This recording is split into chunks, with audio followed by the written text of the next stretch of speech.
గోంగూర పులిహోర. So గోంగూర పులిహోర, మరి దానికి కావాల్సిన పదార్థాలు తీసుకొచ్చేస్తావా? తీసుకొచ్చేస్తాను అమూల్య. ఓకే, ఇంగ్రీడియంట్స్ తెచ్చేసాను అమూల్య. ఓకే. సో మెయిన్ వచ్చేసి మనకి గోంగూర.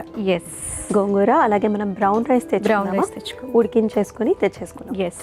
అలాగే మనకి అది చింతపండు రసం, చింతపండు గుజ్జు, అండ్ ఇంకా మనకి పులిహోరకి కావాల్సిన పదార్థాలు. Yes correct. మరి ప్రాసెస్ స్టార్ట్ చేసేద్దాము. స్టవ్ వెలిగించేయండి. ఓకే.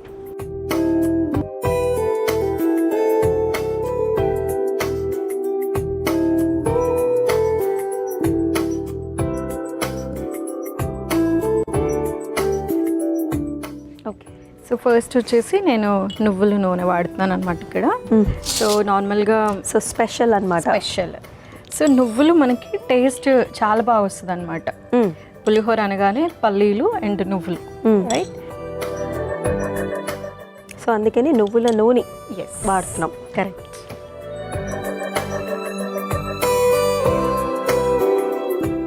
ఒక స్పూను ఆవాలు,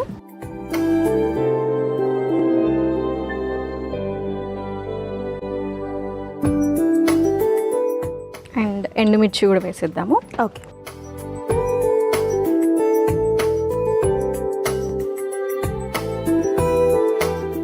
సో శనగపప్పు,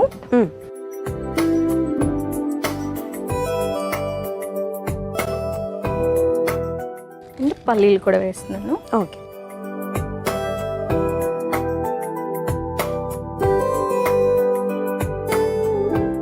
అండ్ కరివేపాకు.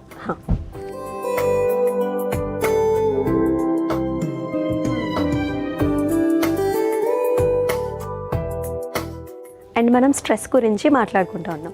సో మీరు చెప్పినట్టు స్ట్రెస్లో చాలా రకాలు ఉన్నాయని కూడా చెప్పారు కదా. సో ఏంటివి? ఫస్ట్ వచ్చేసి మనకి అక్యూట్ స్ట్రెస్ అంటాం. షార్ట్ టర్మ్ అనమాట. సో వెంటనే చిన్న చిన్న రీజన్స్కి వచ్చేటటువంటి స్ట్రెస్. సో ప్రాజెక్ట్ సబ్మిట్ చేయాలో, లేకపోతే టైంకి వెళ్ళాలి, లేకపోతే టైంకి రావాలి, సంథింగ్ ఏదో అప్పటి వరకు ఉండేటటువంటి స్ట్రెస్ అనమాట.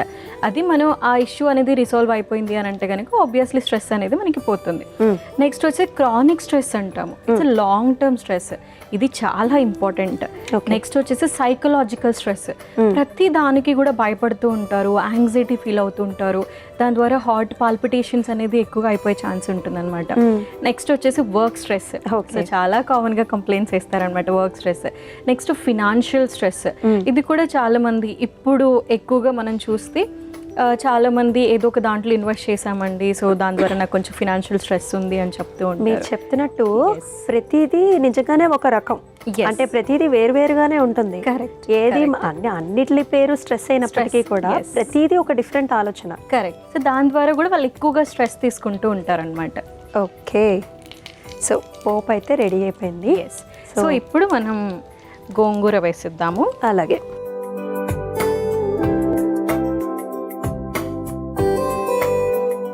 గోంగూర డైరెక్ట్గానే వేస్తున్నాము.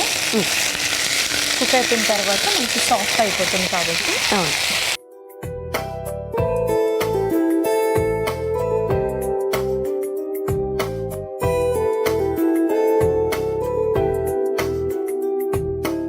సో గోంగూర అయితే మగ్గిపోయింది.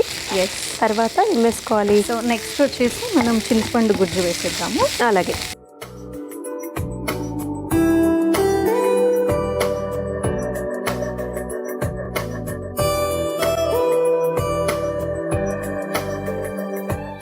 అండ్ ఒక స్పూన్ సాల్ట్.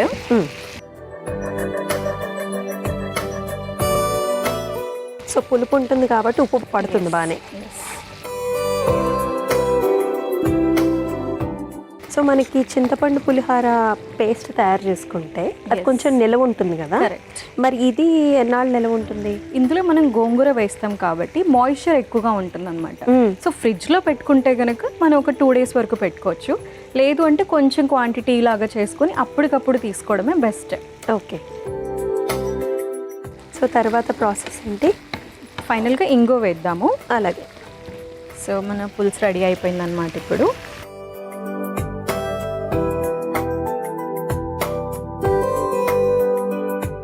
ఓకే. సో పులుసు అయితే రెడీ అయిపోయింది కాబట్టి ఫైనల్గా బ్రౌన్ రైస్. ఓకే. స్పూన్ ఇవ్వండి.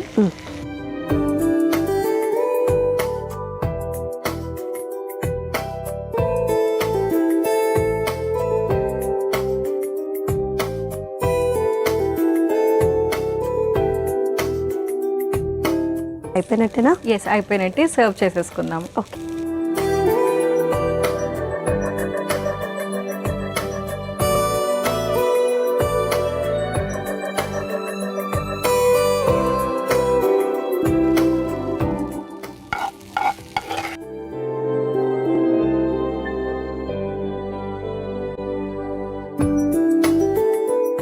ఓకే అమ్మా, అయిపోయినట్టేనా? ఎస్ అమూల్య, గోంగూర పులిహోర రెడీ అయిపోయింది. ఓకే,